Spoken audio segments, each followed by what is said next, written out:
Welcome to the Alphagenix podcast, where every week we talk to incredible guests from around the world of biohacking, well-being, men's health, and more. Here's your host, co-founder of Alphagenix, Ross Tompkins. Well, I'm absolutely delighted to welcome today's guest all the way from Las Vegas, Nevada, Stan the White Rhino Efferding. Welcome, Stan. Thanks for having me, brother.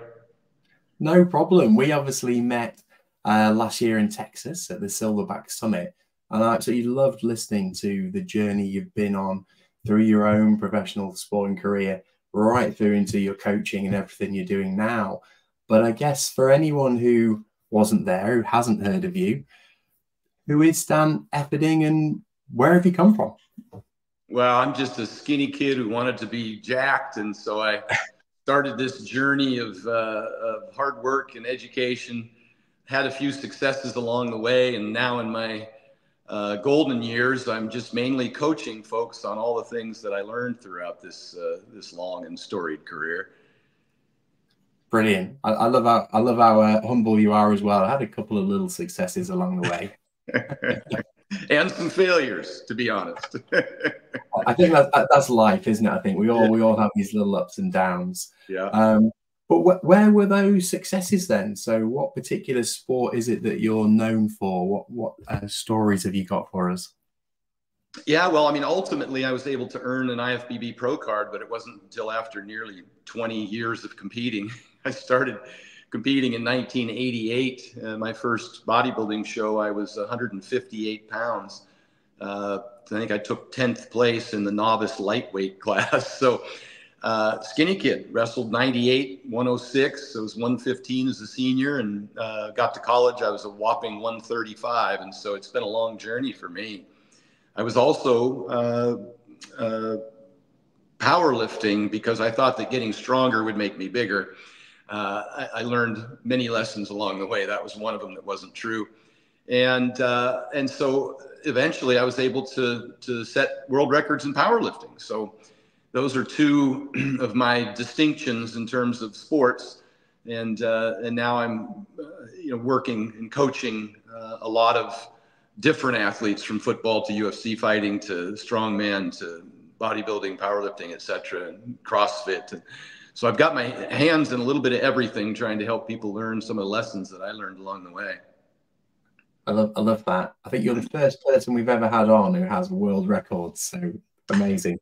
They've all since been beaten. It's, records were made to be broken, and guys like Larry Wheels and, just freaks of nature have come along and bested my records.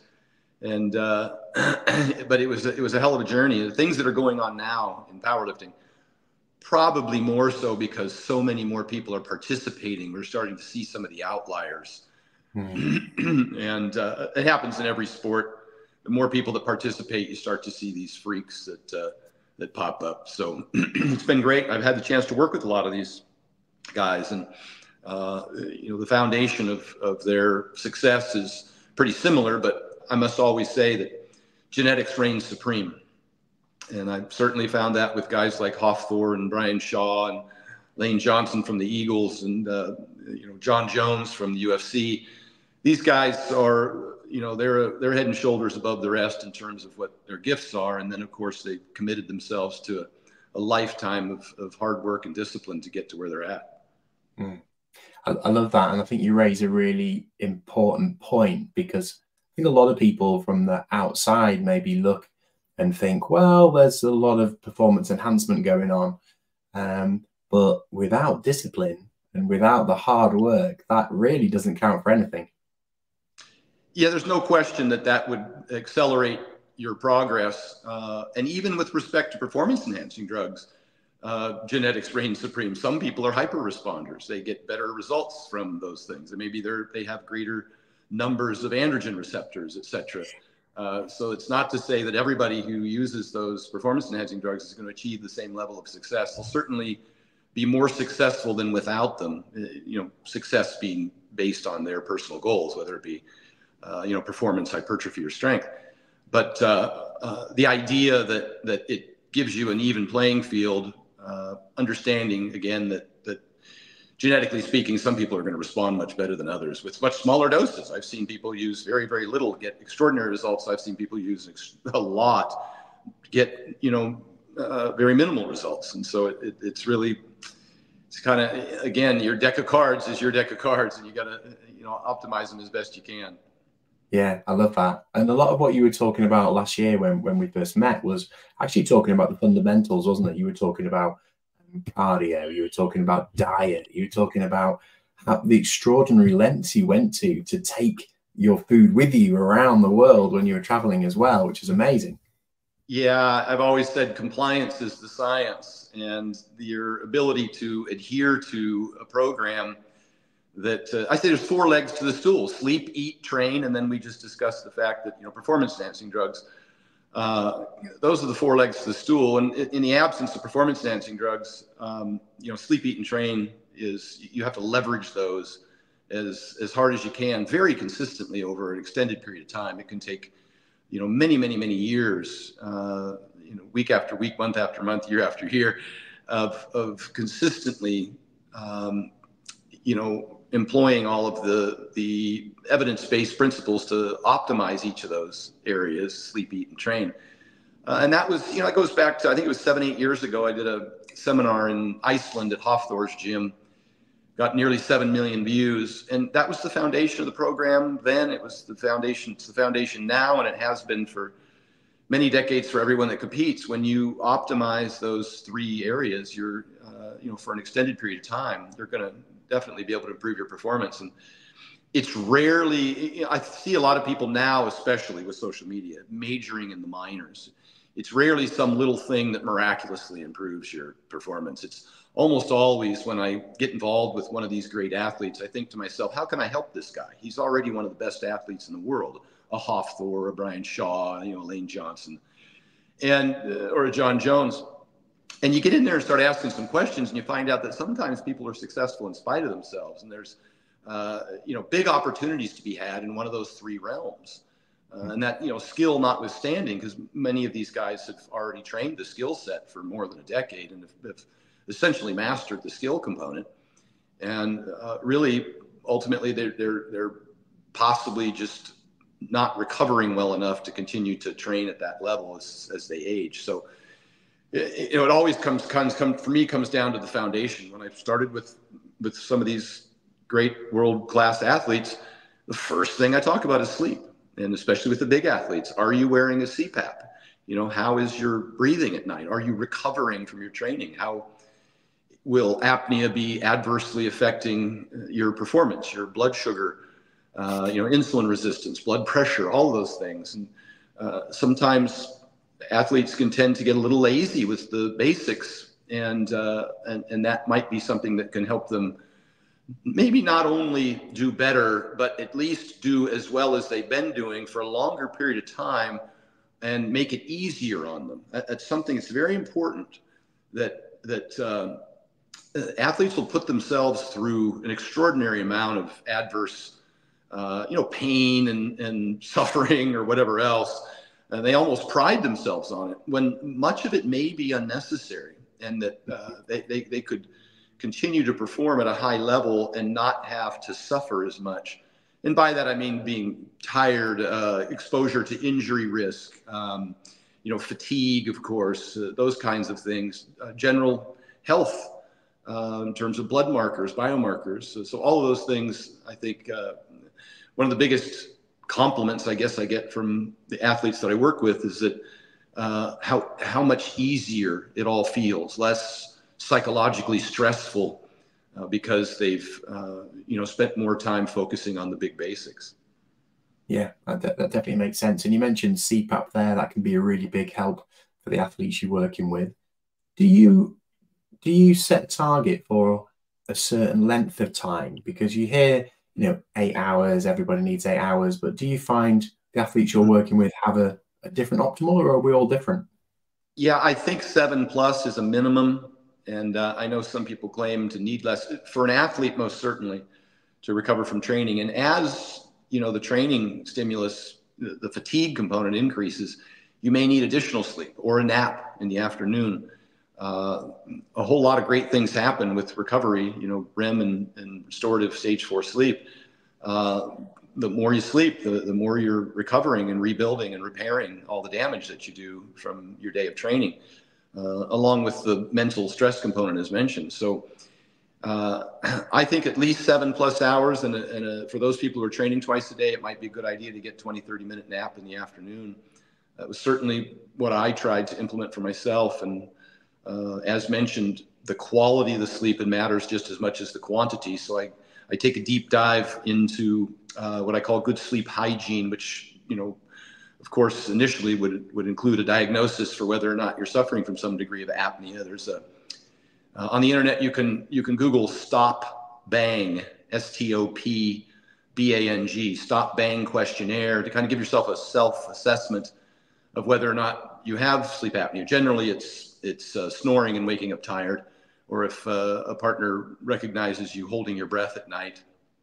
You can use what's that called that you put on your finger to get your oxygenation level, pulse oximeter. You can wear one of those at night. Now you can hook them up to an iPhone, and you can see throughout the evening the fluctuations in your blood oxygen level and your pulse throughout the night. And of course, when you hold your breath, your blood oxygen level is going to drop significantly. Those are some rudimentary ways. Getting a sleep study at a clinic is optimal, but that can be very expensive, up to $1,500 here in the States. And internationally, I've found that there can be a considerable time lag between the time that you want to get it. It can take 6 months or 9 months or more sometimes. I've had clients in Australia and Europe and Canada, et cetera, that with the socialized medicine, it can be a considerable delay. And then on more than a few occasions, when they are diagnosed with some degree of apnea, the recommendation is weight loss. And that certainly works. But when you're talking about a powerlifter, a strongman, an NFL offensive lineman, et cetera, weight loss is not on the menu for them. That it would compromise their performance. Lane Johnson was 313 pounds, and he wanted to be 330. He was having a really hard time gaining weight.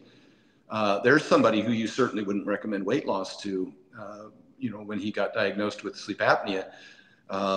So, of course, he could afford to get the diagnoses and the machines, but a lot of my clients cannot. And so we start with apnea, and then beyond that, it's the normal sleep hygiene things. I think at the top of the list, I need to put just giving yourself an opportunity to be successful. I think a lot of people will go to bed late, scroll through their social media feed, finally doze off at 12:30 and the alarm's set for 6. That's 5.5 hours that you've given yourself, and it just isn't enough, regardless. So yeah, you have to give yourself an 8-hour window, 10 to 6 or 11 to 7 or whatever your window is. You have to at least give yourself an opportunity to be successful by allocating 8 hours to sleep. That does not include bringing the phone to bed. And then some of the best tips are to go to bed at the same time every night, wake up at the same time every morning. This is very important. And then trying to get exposed to some degree of sunlight, even if it's cloudy, just going outside. And that helps kickstart your circadian rhythms, and that consistency really helps you with getting to bed again that night. And then the environment inside the room, a cool room, quiet room, dark room, whether you have to use blackout blinds or wear earphones or something. And then the distractions, if you've got kids or pets in the bed, that's going to be a real challenge. And you may not recall completely waking up. But even if a dog is moving or, a kid makes some squawking noises at night, as they're apt to do. I've got a 9-year-old and 11-year-old, and so I've been through it all. You'll at least get jolted out of your REM or deep sleep and into a more superficial sleep state. Same thing would be true if taking medications or drinking alcohol may help you get to sleep, but it compromises the quality of sleep. You have less time in REM or deep sleep. Take a warm shower before bed. Sounds counterintuitive, but it actually helps cool the core. And then a worry journal where you just kind of write down, notes or stresses or, to-do lists, and just offload that stuff from your brain so you can lay down and go to bed at night. And that's kind of the big things that I try and work on with sleep. And I ask all my clients to send me their hours of sleep every morning when they wake up, whether they just, look at the clock or they use an app or a Whoop or something like that. That's at the top of my list, along with their morning weight and a picture of each meal that they eat that day. I want to see those on a daily basis for compliance. Yeah, I love that. I love the fact you get them to write down their worries as well from the day, because I think a lot of guys in particular, we kind of internalize that, hold on to it, and it definitely doesn't help. Right. I'm not competing in anything, and I haven't in 10 years. I still, every single morning, they say that which gets measured gets improved. And so, like I said, I want my clients to text me every day, their hours of sleep, their morning weight, and a picture of each meal. I have a little spreadsheet that I print out. It's got the days of the month across the top, and it's got a list down the left-hand side of all the things I like to keep track of. And it can include little things like whether or not you took your vitamin D3 or whatever supplement program you're on, but it includes certainly the big rocks. And I still write down my hours of sleep every single morning. When I wake up, I write down I slept from and to, and that gives me a real quick, check. I have clients send me this information, and it's not for my benefit, it's really for theirs. And so I have my own checklist for my benefit. And if my performance is declining, or if I feel a little tired, I can just look at that. That's a neat thing about bodybuilding and powerlifting is it's immediate feedback. If you go to the gym and have a bad day, something happened in the last 72 hours, right? Yeah. And you can, with this little checklist, I can quickly look and see, oh, there was a 5-hour night, and there was a 5.5-hour night. And the cumulative effect of that, even over a short period of time, is going to be a decline in performance. And so I'm able to hold myself accountable with just a few seconds a day of writing on this sheet. Some people may use an app for the same purpose. I like to have it right there staring at me and be able to look at, more than a day or even a week at a glance, so I can see the cumulative effect of my decisions that I'm making. How disciplined am I? Yeah, I love that. I go to bed about 9:30, and then I'm up at 5. And at the weekend, we had friends come around, so I didn't go to bed till about 11:30. And the next day, I didn't wake up till 6. I felt awful. Like I've had a similar amount of sleep, but just knocked me sideways. Yeah, I don't know how these people get by with these late nights. I can't. I live in Las Vegas. I've lived here for over a decade, almost 12 years now. I don't gamble, I don't drink, and I don't stay up past 10. So I have no idea why I moved to Vegas, other than probably the sun. It's 350 days of sun a year. Yeah. Well, there's a good reason. So what about then if we sort of move through the pillars then? So then we come on to eat. What sort of advice do you give people? Do you have a particular diet? Do you appreciate everyone's different? I do. And the vertical diet is really education. It's a lot of information about dieting, and then the very specific diet would be dependent upon the individual. And so we'll start with the big picture first, about dieting. The best diet's the one you'll follow. Again, compliance is the science. Long-term adherence is going to depend on something that's simple, sensible, and sustainable, and not some huge departure from your time, your schedule, or the kinds of foods that you really enjoy. There's many paths to the same destination. It's important to remember. If somebody, say for weight loss in particular, the most important thing, of course, calories are king. You want to create a calorie deficit, irrespective of which path you take, which diet you follow. If you want to lose weight, you have to be in a calorie deficit. There's no question that has been proven over and over again. I know there's been a lot of musings about the carbohydrate insulin model, where if you eat a grape and your blood sugar goes up, that you're not going to be able to lose fat. That's long since been disproven. That's a 10-year-old theory, I think largely popularized by Gary Taubes and then Dr. Jason Fung. We've had multiple randomized controlled trials, long-term studies. The Diet Fits trial out of Stanford in particular, over 600 participants for a year.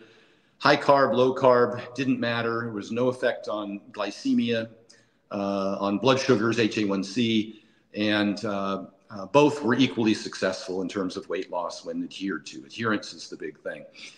So I said there's many paths to the same destination, and my goal is to find the diet that works for you. What's the best diet, the one you'll follow? And I think Lane Norton has commonly said that would be the one that feels the least restrictive, the diet in which you have the least amount of hunger, because that is where you'll fail. Willpower is not a good strategy. Your body will beat you and your brain every single time. And that's where most people struggle. And that's where there is some genetic difference between dieters. Some people feel more satiated than others. Some people have a downregulation of leptin, have what we call leptin resistance, or increased ghrelin signaling, ghrelin being hunger, leptin being satiety. And hormonally speaking, some people just don't get satisfied as quickly, and they aren't full as long. This happens with people who suffer from PCOS as well. So there is a hormonal component, what we call a genetic component. It has very little to do with your BMR, the number of calories at your basal metabolic rate. I know some people think they have a slower metabolism. The evidence coming forth from that suggests that, in fact, that's not the case. It's not that you have a slower metabolism. It's that you're hungrier than others, and different people have different levels of what we call non-exercise activity thermogenesis. So 2 individuals dieting, one person goes into a calorie deficit and is able to maintain their daily energy expenditure, which the bulk of it is non-exercise energy. Bulk of it's your basal metabolic rate, which we just discussed, is not a significant factor. And the next biggest one would be your non-exercise activity.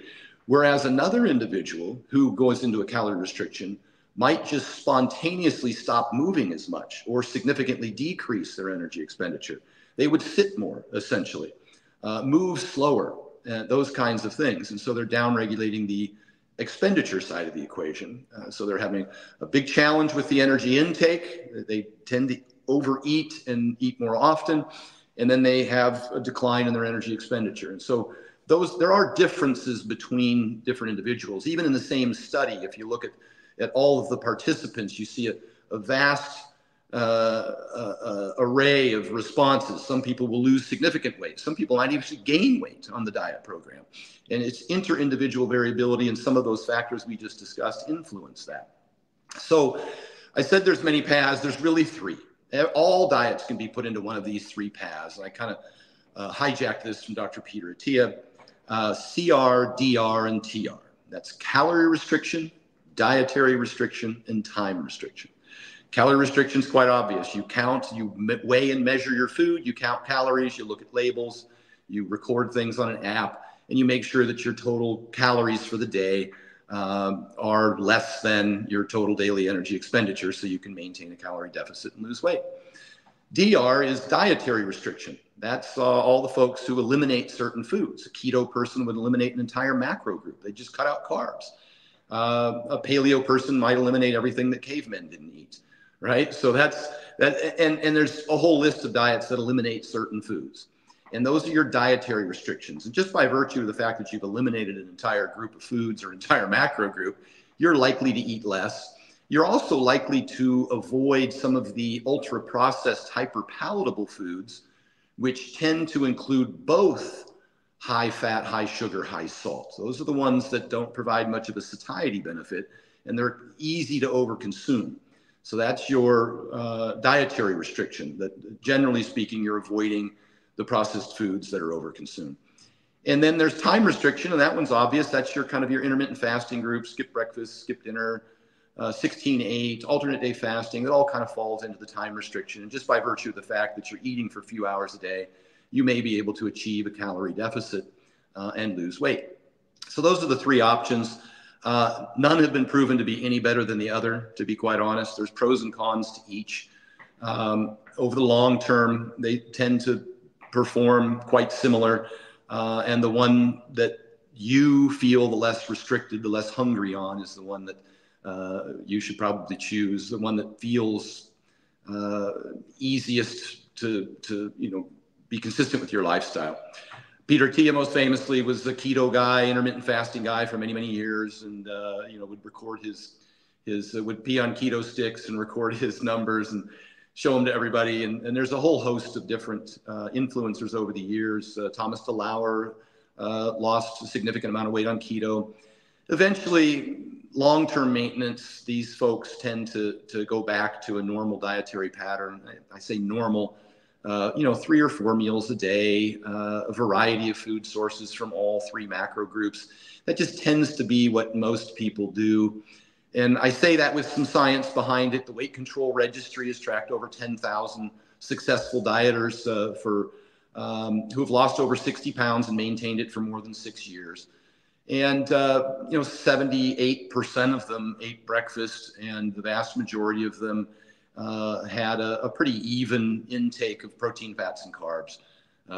Generally 20+% of protein, 30% of fats, and 40% of carbs is kind of a typical blend of a normal diet. So having said that, calories are king. Next on the list is your macros, proteins, fats, and carbs. Ideally for weight loss, you would get more protein. By that, I mean probably 20+%. I actually shoot for 30% in my diets. It's more satiating. It has a higher, what we call thermic effect of food, meaning when you eat 100 calories of protein, you net out 70 because your body actually burns some of the calories metabolizing protein. And it lends itself well to retention of lean body mass, although the primary driver of that is some sort of resistance training. Even with a lower protein diet, you can maintain lean mass with working out. And without working out, even a high protein diet, you'll still see some muscle loss. So you do need to utilize resistance training as the ultimate predictor of how much muscle mass you're going to lose or whether or not you can gain muscle on your diet. So that's protein. I kind of peg that number at about 30% of total calories. That's generally a gram of protein per pound of goal weight or lean weight.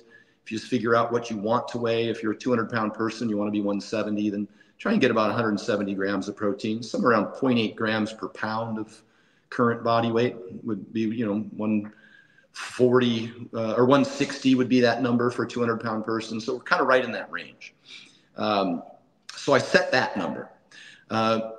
Then fats. Fats are important for hormones. They're important for energy. They're important for sleep. They're important for metabolism of fat-soluble vitamins. And so we certainly want to have fats in the diet. They're important for maintaining your bile production and your gallbladder health, all of those things. Having said that, the amount of fats that you need for health probably, as soon as you start to get below about 50 grams a day, you may start to see a compromise in all of those things I just listed. So I'll put that number at 60 for general terms.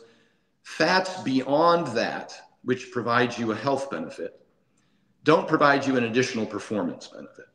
And I'm pretty focused on performance, even for the general population for weight loss, because I need them to move. I need them to invest some amount of energy into weightlifting, and anaerobic training benefits from carbohydrate intake.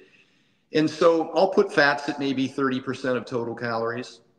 That's usually a 2-to-1 protein to fat ratio in terms of grams. If you eat a meal with 20 grams of protein, then you'd get 10 grams of fat. That's kind of the way I look at labels, if you want a quick way to look at labels.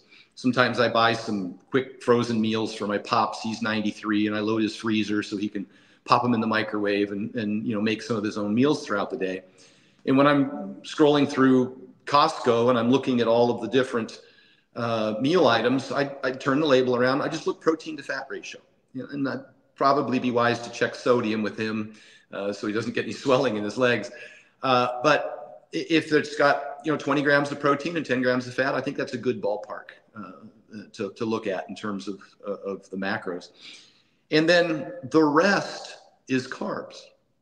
And so if you're doing 30% protein and 30% fat, then the 40% that's left over would be carbs.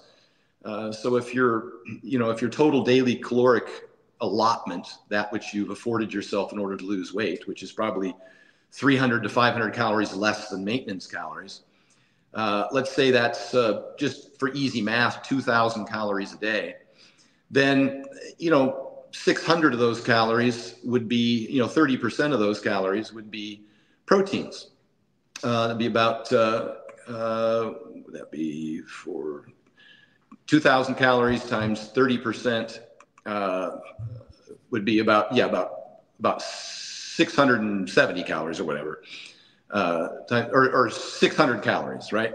And then 30% fat's another 600 calories. And then the rest of those calories would be carbohydrates. That would leave you 800 calories, about 200 grams of carbs.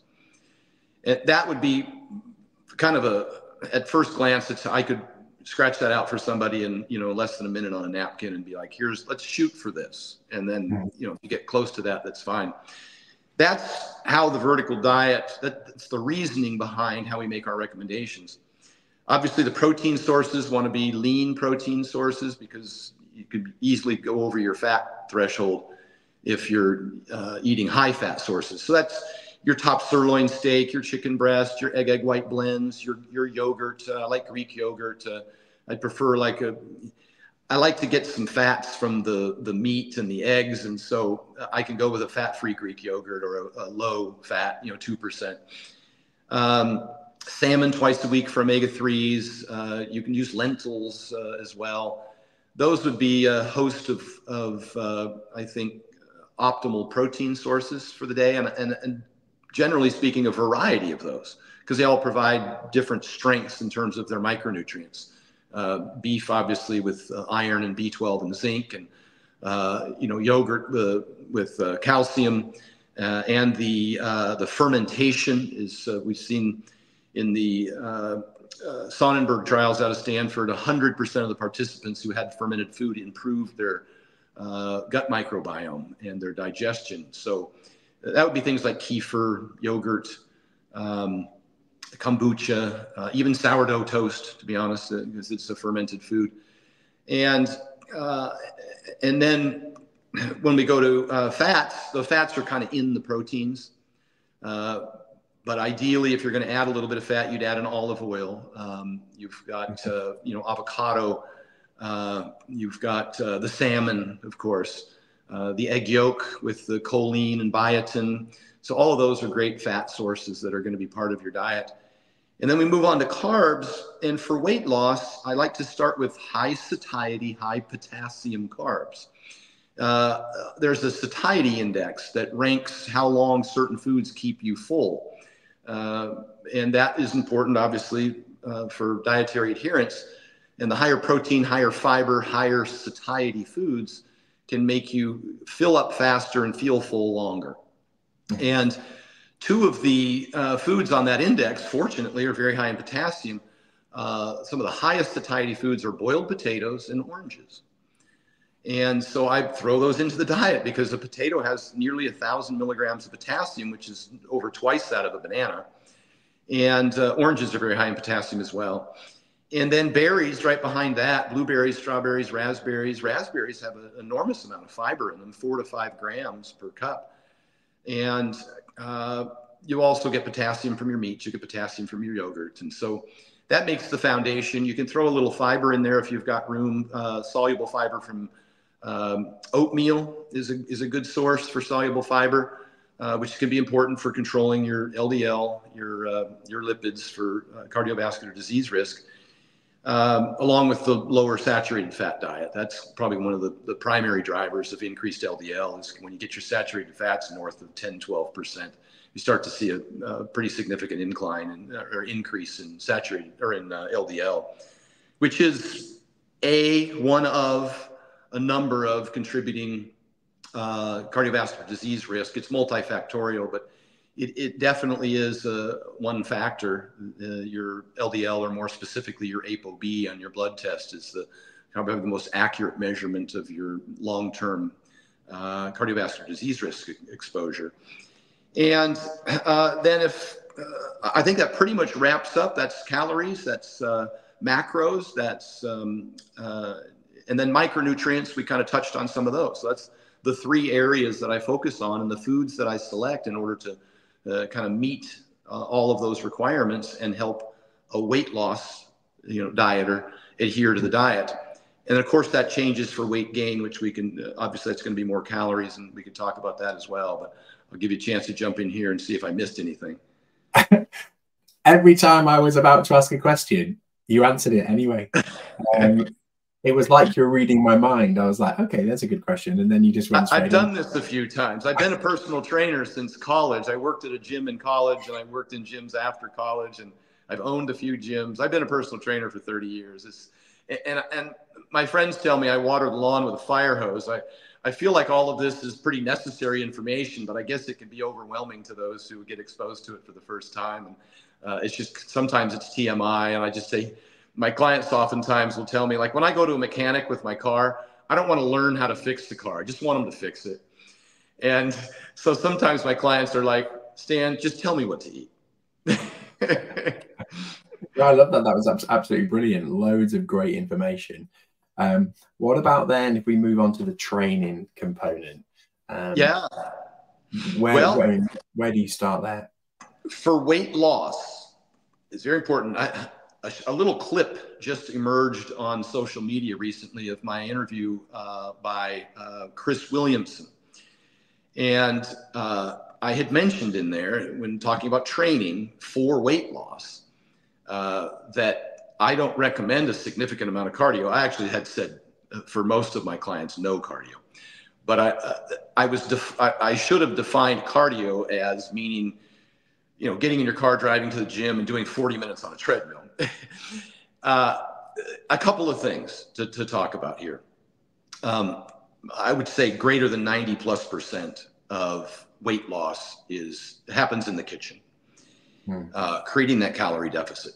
And the energy, that's the energy intake side of the equation, which we just went over. Now, the energy expenditure side of the equation, more exercise does not equal more weight loss. And we have to be very cautious. I said, what's the best diet? The one you'll follow. And I also say, what's the best exercise? The one you'll do. And we have to be careful not to prescribe an exercise program that's not sustainable or enjoyable, or the individual will crash and burn. And if their perception is that that exercise is a critical component of their weight loss, then they'll just abandon ship. And as if, oh, I'm too tired to exercise, then screw the diet. I'm going to, go back to. And so we have to be very careful. There's also another component to consider, and that's what we call the constrained energy model of obesity, which is better summarized as compensation. When people train excessively, they tend to compensate for that by sitting more and eating more. You get tired, you get hungry, you sit more and eat more. And so it's kind of a left pocket, right pocket sort of thing. And I know a lot of trainers pride themselves on how hard they can make their client work in the gym, thinking they're burning calories to burn off weight. And that's not a very effective method. Let's look again, let's revisit the way that calories are consumed. We said that your BMI or your BMR, your basal metabolic rate, was the primary energy expenditure component that burns probably 60% of your total calories in a day. Just you sitting there at rest, ideally standing there or walking around, because you'll burn even more calories as part of your basal metabolic rate. Then we've got the thermic effect of food. It could be up to 15% of your total calories that you burn in a day. And that's just eating higher fiber, higher protein foods. Then you've got your non-exercise activity, and that might be 15+% of your total calories. Non-exercise activity is just you moving around, going shopping, doing the dishes, vacuuming, just gesticulating. I mean, some people move more than others, as discussed previously. That's your non-exercise activity. And then a very small sliver of the amount of calories that you burn in a day is in your exercise activity. Around 5% is your deliberate exercise, which for a lot of people may, if they're really disciplined, consist of about 40 minutes to an hour a day worth of actual exercise. You can see that's out of a 24-hour day. That's a very small piece, and it burns a very small number of the total calories that you expend in a day. And so when you consider that, we like to look at exercise more for heart health in terms of lung health, etc. Then we look at it in terms of calorie burning to lose weight. And we have dozens of studies, randomized controlled trials on humans, showing that there's a very small additional benefit to doing more exercise than what would be considered to be healthy, or a minimum amount by the American Heart Association, which is generally, I think, about 150 minutes a week, I think, 20 minutes a day, right around there is what the health organizations recommend. I recommend 3 10-minute walks a day. We'll talk about the reasons why, which is 210 minutes a week of exercise. And so I recommend in excess of what the health organizations, the American Heart Association recommends, but I don't, unless the individual enjoys it, recommend additional cardio on top of that. We saw the problem with that in The Biggest Loser, where they were crushing those guys, making them do burpees and battle ropes, and they were just exhausted all the time. There's no way to live. Again, this has to be sustainable. I think in The Biggest Loser UK, the most successful coach, she just walked her people, walked all day. Stay on your feet and walk. Accumulate thousands of steps. Initially, it might be just more steps than you were doing. You meet your client where they're at, and the baseline is what? Are you currently moving 3,000 steps a day? Let's go to 4. Let's do that for a week. Let's go to 5. Everybody throws out this 10,000 steps number. It's any more steps than you were doing last week is what it is. It's any fewer calories than you were eating last week is what it is. It doesn't necessarily have to be don't let the perfect be the enemy of the good. And so you can achieve a significant amount of cardiovascular fitness with 3 brisk 10-minute walks a day. And I put those after meals for a number of reasons. They help with digestion. They help with blood sugar control. They're sustainable. You can take these little exercise snacks, when you get up in the morning or at night after dinner or sometime during lunch at work. Or if I'm traveling, I can walk around the hotel or at the baggage claim while I'm waiting for my bags. All of those are opportunities to take a little brisk 10-minute walk. It's something that really, tends to bring you back to life, recharges your battery if you're having a mid-afternoon slump. But it's sustainable, and you can do them anywhere, anytime. Doesn't require you to get in the car, drive to the gym, log 40 minutes on a treadmill, which is nauseatingly boring and, as mentioned, not terribly effective. And long term, that's the first thing that people abandon when they have obligations like work or kids or things like that. But the 10-minute walks, I found they're great for adherence, and they certainly satisfy the cardiovascular benefit, presuming that it's a brisk walk. Chris Williamson responded to me, he says, 10-minute walk doesn't get my heart rate up. And I said, good, then you've achieved all of the fitness level necessary to have the longest, most healthy lifespan. And any additional exercise may strictly be because your personal preference. But the benefits of going from an untrained state to, say, a 50%, which would be your 3 10-minute walks, far exceed the additional benefits from more work. We would call that an asymptotic curve. We call it a point of diminishing returns, right? It's not like you just keep getting these extraordinary benefits. It's like the extraordinary benefits go from sedentary to just some level of consistent activity, which I would recommend to be the 3 10-minute walks a day. Beyond that, great. But you don't have to be a world champion marathoner to have a long, healthy life. And as much as I hate referring to the blue zones because they're obviously confounded by lack of birth records, a lot of the people who live long lives are just walking a lot. They get a lot of steps in, and cumulatively over many, many years, they also tend to have a lower BMI, body mass index. They tend to be lighter. And so when people like Dr. Peter Attia come out and start speaking about all the benefits of zone 2, and you got to get 40 minutes 4 times a week, really the evidence is that the people with the lower BMI probably move more. And it's the longevity, health span benefits are more related to, it's just a generally healthy lifestyle than whether or not you did 40 minutes of zone 2 4 times a week. I think the same mistake was made, as you recall, all the fervor around grip strength, right? They showed that grip strength led to reduced all-cause mortality, greater lifespan and greater health span. Well, it's just a proxy for strength in general. Yet everyone ran around prescribing dead hangs, or wrist curls, like it's a specific adaptation, and it's not. And I would say that, any kind of resistance training that gives you some general strength doesn't have to be dead hangs or wrist curls, provided that same all-cause mortality benefit. I would say the same thing with cardiovascular fitness and BMI, just generally maintaining a healthy body fat level and moving regularly. And we saw this more recently. The AHA came out with a report showing an equivalent mortality benefit to resistance training as compared to cardiovascular. They compared them against each other and found them to be equivocal. Now, combined, they had an additional mortality benefit.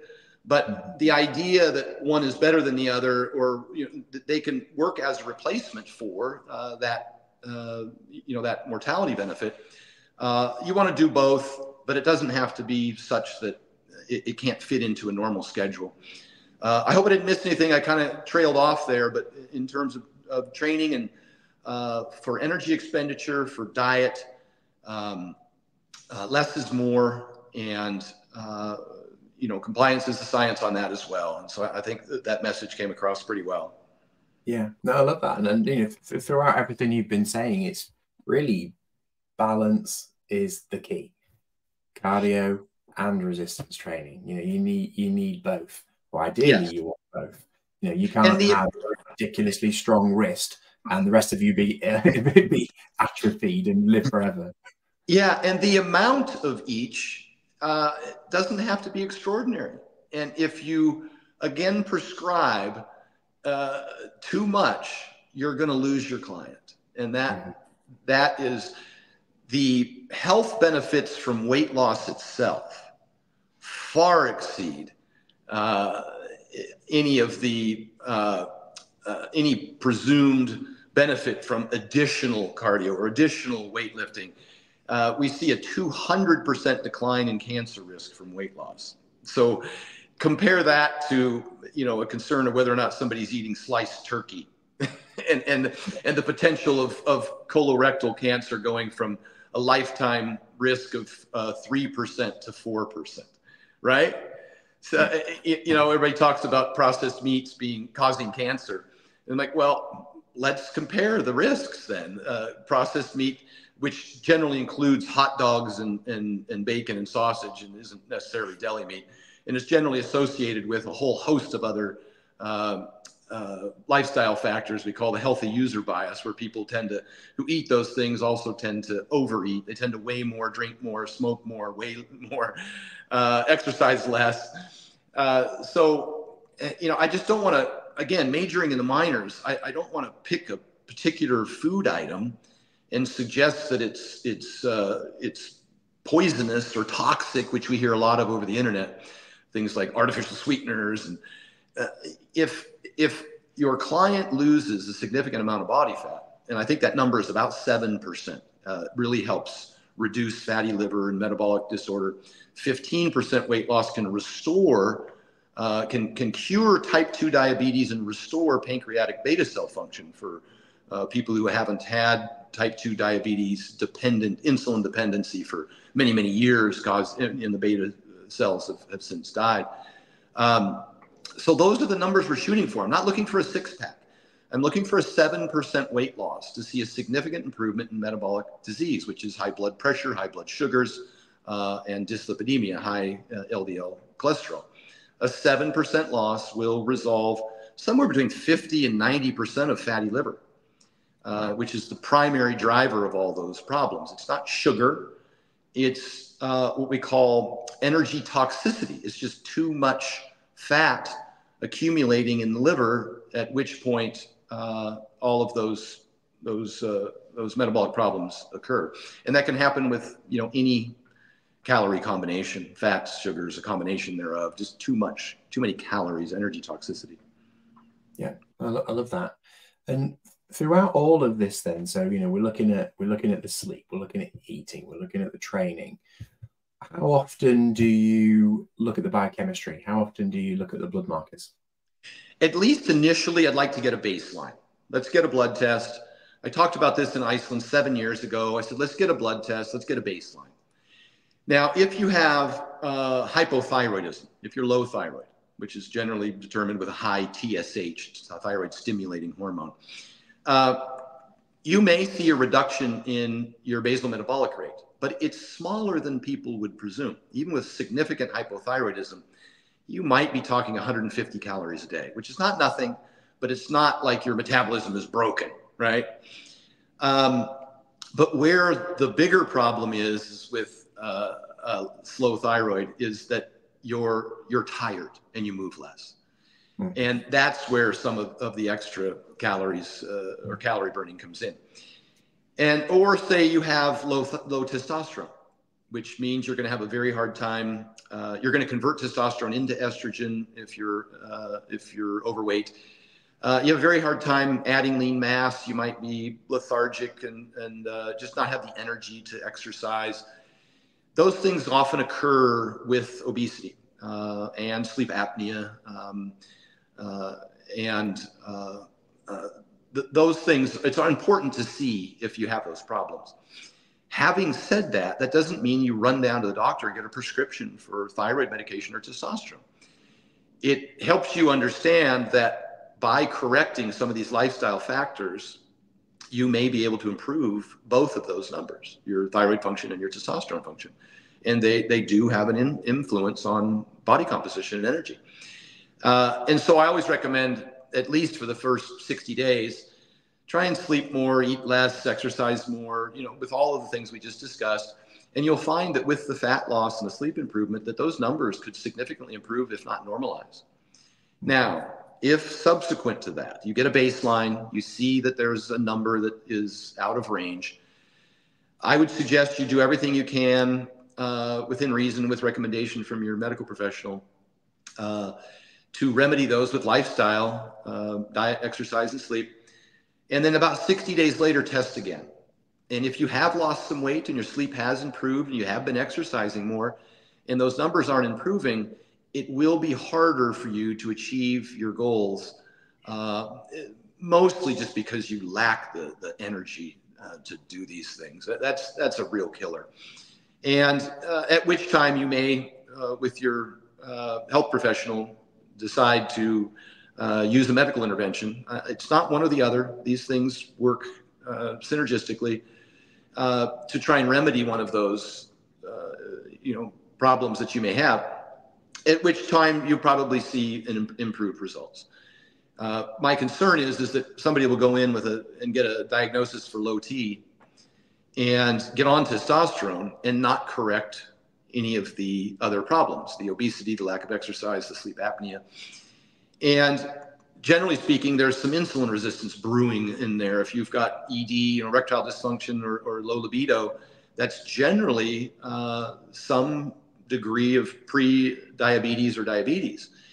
And testosterone might just kick the can down the road a short ways while those things continue to get worse, at which time they'll overwhelm even the testosterone intervention. And now you're worse off. Now you think the testosterone isn't working when in fact, you weren't working. And it's a frustrating end. And I see that very common. The reason I mention it is I see it very commonly in the HRT business. I've spoken to many owners of these. And I recently started working with Merrick Health, primarily because they provided these blood tests for such an unbelievably affordable rate. I used to pay $350, nearly $400 for a blood test. And I've had over 100 blood tests throughout my career. I used them throughout my competitive career to kind of guide some of the decisions I was making. When I was 300 pounds or when I was dieted down to single-digit body fat, I kind of wanted to see how my biomarkers changed. And so I got very frequent blood tests and learned a lot of lessons, and I get them for my athletes. But now, Merrick Health, I've got a link at stanefferding.com under blood test where you can get a very comprehensive 5-page blood test for about $144. So we've reduced the barrier to entry, and that's in the States. Internationally, it may be more difficult to get that comprehensive of testing.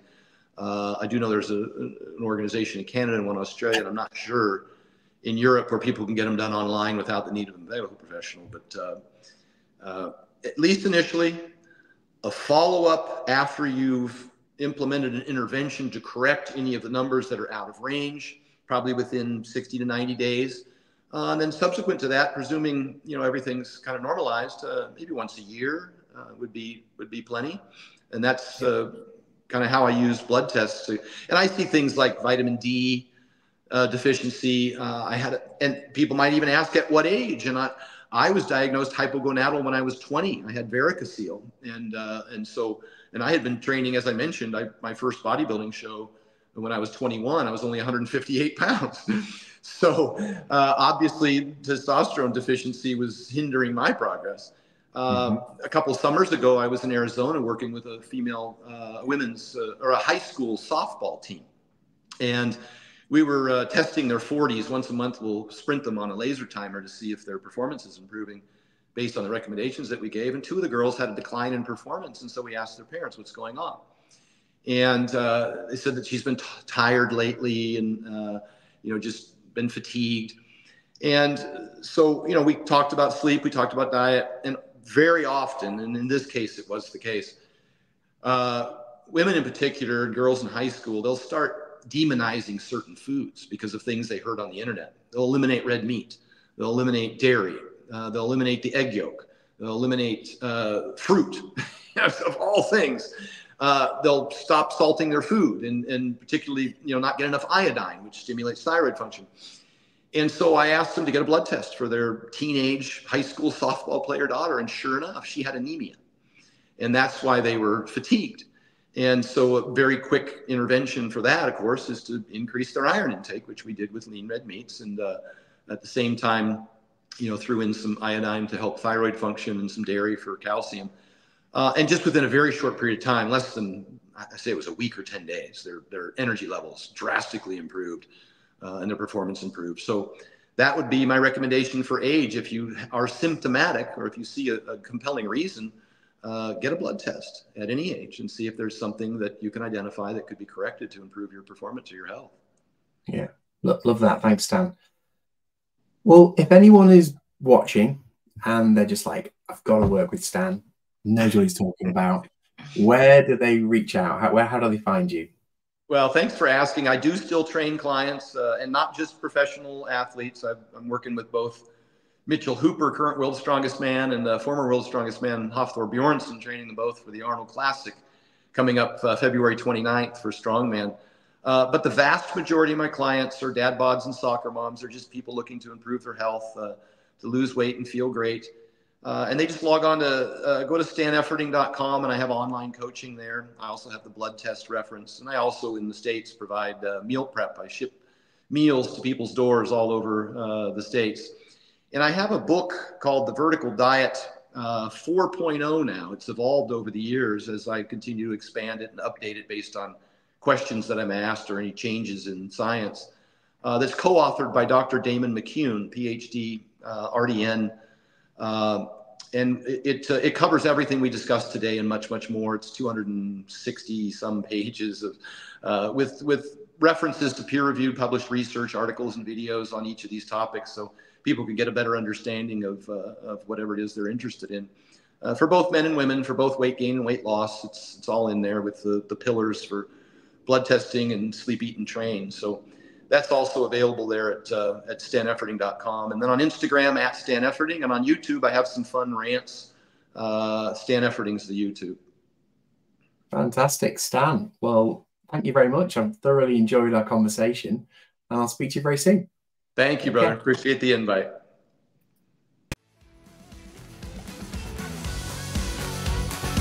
Thank you for listening to the Alphagenix podcast. Make sure to subscribe to the channel so you don't miss next week's episode. For more resources on Alphagenix and men's health, visit alphagenix.co.uk. Until next time.